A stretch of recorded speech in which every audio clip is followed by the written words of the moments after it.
Welcome back. I got a new episode of 666 Seconds of Murder. Means that each one of these videos is less than 666 seconds or 11 minutes and you guessed it, 6 seconds. Now, there's a bunch of stuff to cover in this one, so I could go slightly over, but I'll do my best to get it through quick and get you on your way, okay? Very important to remember that no one has been found guilty of these crimes. These are just my thoughts. I'm not a special degreed person. I'm just an average guy talking about a case that interests me. Okay. I just put out a video earlier this week about the text messages because this stuff has been coming out quickly. And the 911 calls. So if you want to look at some of the other ones I've done, you can go back and look on the channel. They did a huge document dump in this case. And so finally they're releasing things that, those of us that follow this closely have been just dying to see, when I saw there was a lot more on the text messages, I knew that I wanted to do a video for you to talk about it because there's a lot of stuff here to discuss.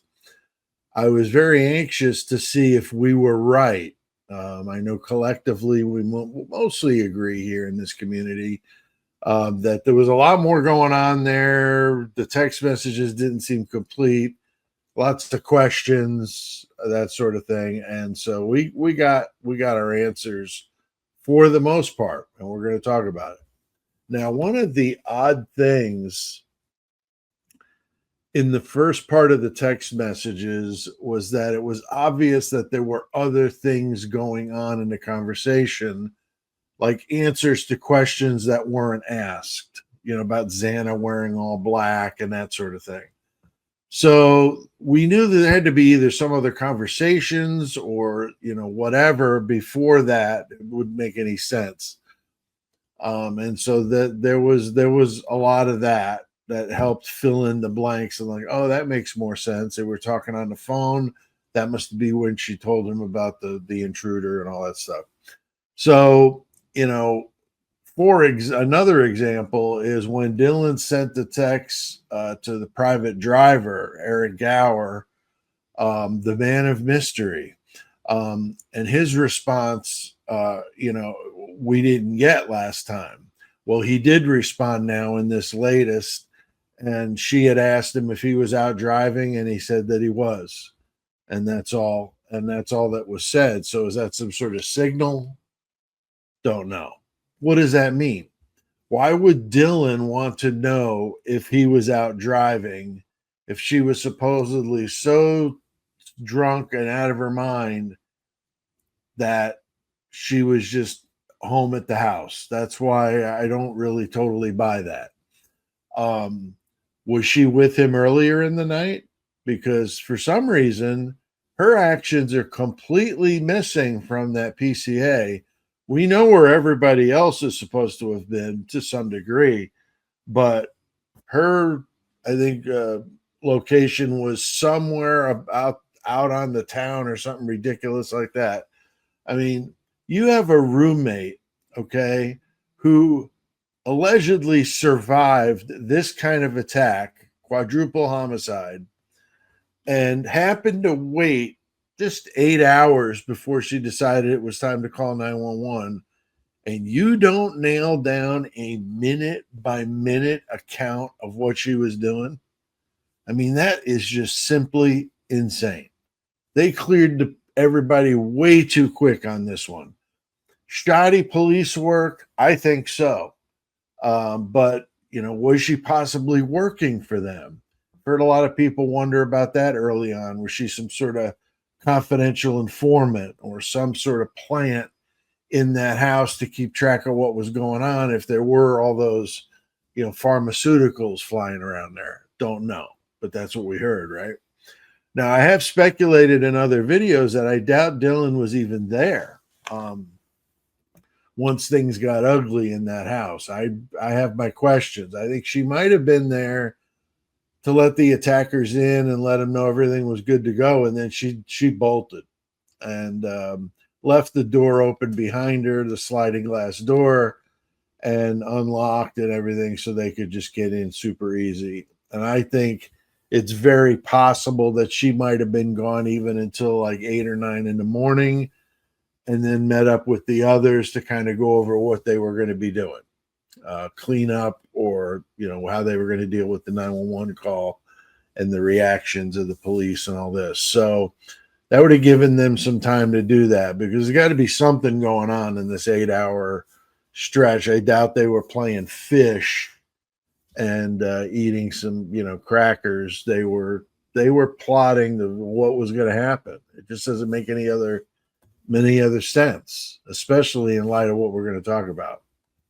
Now, did Eric Gower pick her up after that 2:10 a.m. call and she was gone? We don't know. But if so, where did she go and what was she doing?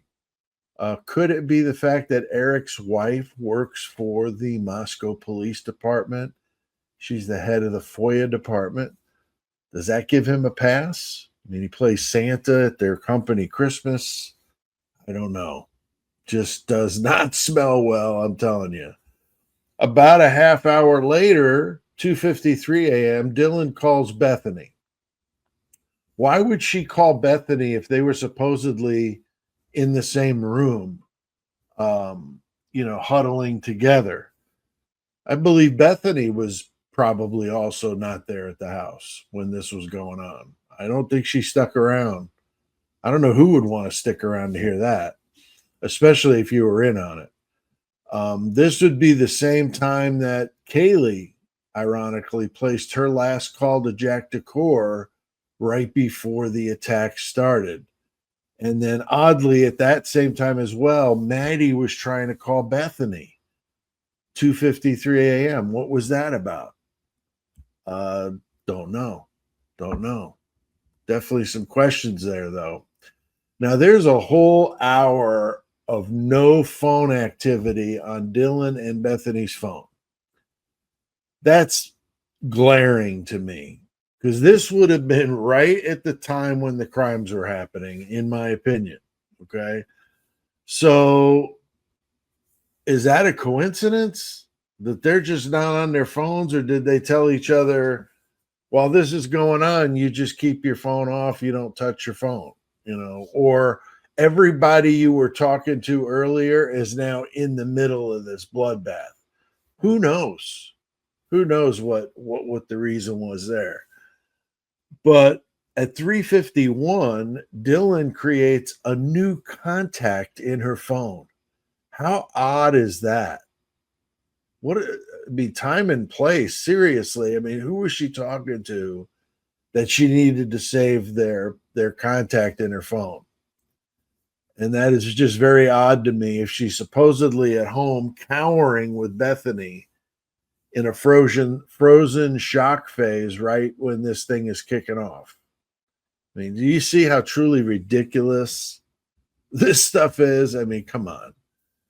Between 4 and 4:30, you got a lot of back and forth phone activity. We saw some of that in the last document dump. We got this other ones get some additional stuff. They're going back and forth to each other. They're trying to call the roommates that were slain.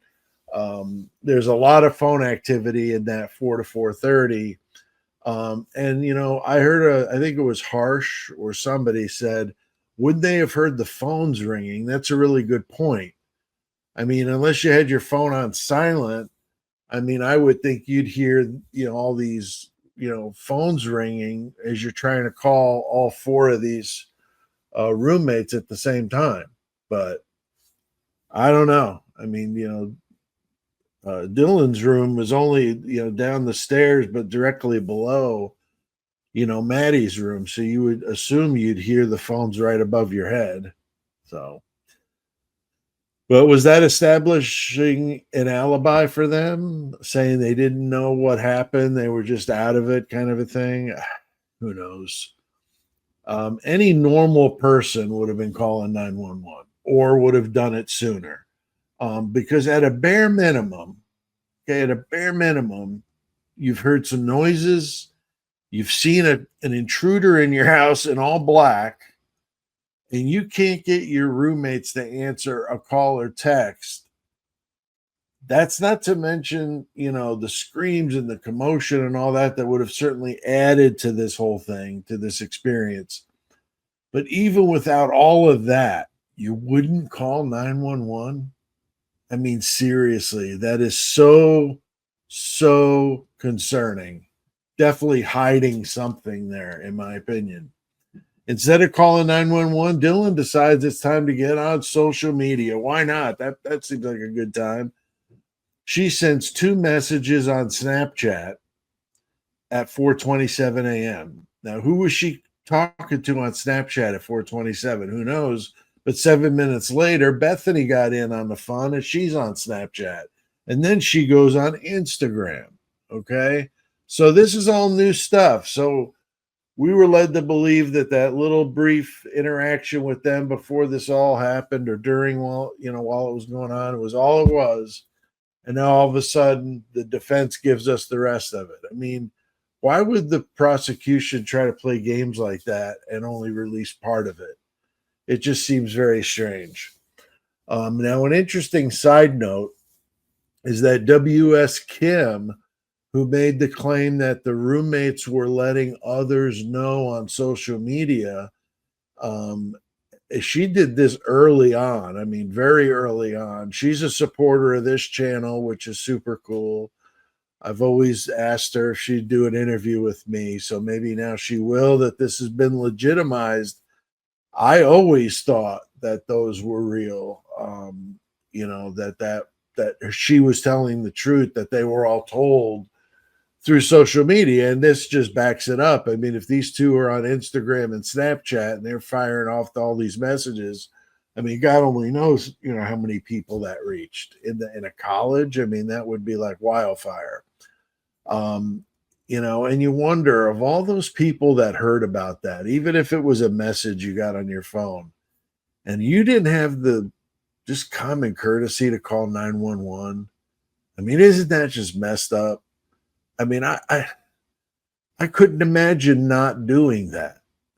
So that is even more disturbing when you think of this group think of just the most horrendous type of behavior. I mean, I hate to play the generation, game, but what is going on with these people? I mean, seriously, just disgusting.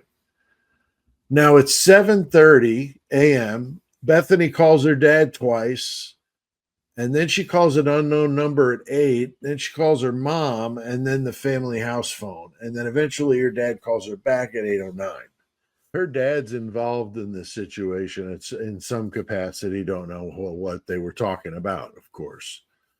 Now, Dylan is on Instagram from 8:05 to 10 a.m. I mean, seriously, 2 hours of telling people about this, I'm sure. How many people did the news spread to during that time? I mean, what in the world is going on here? All of this makes me even more pissed about these two. I mean, seriously, no matter what you would have thought at that time, you would know that something really bad had just happened. And you're doing this Instagram, Snapchat stuff. I mean, just it's insane. And how people can defend these two as these sweet, poor little girls, to me, is just out of their mind. I mean, what about the fact that they didn't report the crimes, would put them behind bars anyway? I mean, just not reporting the crime is a crime. So that's at a minimum. And then what about all the people they called? I mean, would they somehow be culpable in that situation legally? I don't know. I'm not a lawyer, but it makes you wonder. But talk about a deranged group of groupthink of these students. I mean, my God, I can't imagine something like that happening and not wanting to call 911. At 8:40, Bethany's taking pictures. Then it's back to social media for the next couple hours for them. Instagram, Snapchat, Indeed. I never heard of that one. And then another one I never heard of, Yik Yak. That was Dylan at 11:37 a.m., right before they would have called 911. Now, oddly, it was Yik Yak that Brian Koberger also used, apparently. I heard about that on Jewels of All Trade. So that's interesting. Did they know each other through that platform? Who knows, right? Dylan was texting with her dad right before they called 911. What was that about? Some instructions or advice? Don't know. I mentioned before, I mean, the guy's got a shady past. He's done some prison time, but hey, he's paid his debt. I'm not saying anything bad about him. I'm just saying, has he been thoroughly checked out? And that whole brood over there been thoroughly checked out. I mean, Dylan's boyfriend, his dad, I mean, it's a whole mess over there. Now, oddly, someone with the initials JM was texting with Dylan about 5 minutes before they called 911. Don't know who JM is. They were also texting with Bethany. So both girls are texting with whoever JM is. And then Dylan goes on Instagram one more time, moments before Bethany's phone calls 911 at 11:56 a.m. So I'd love to know who JM is, and I'm sure eventually we will. I'd love somebody to tell me who it is. So many more questions in this case, but it's nice to finally get some of this missing information. So many of us, follow this stuff so close, and it's just fascinating, and it's very, very interesting for sure. And that's what even new people coming on board have been getting that in the comments. So that's really cool if you're new. I'd love to hear what you guys think about this one. I mean, does this make you despise those two even more? Or is it the opposite? Are you all behind them and don't feel they're culpable at all in this? Love to hear what you got to say in the comments. Big thanks to all the members of the Horn Tie Club for your support. That's the membership here on the channel. I appreciate all of you that follow Murder Metal Mayhem. Without you, this would not be possible. Please don't forget to hit that like button on your way out. Subscribe if you're not already subscribed. And drop a comment below. It helps the video get out there to more people. So appreciate your time. We'll see you next time.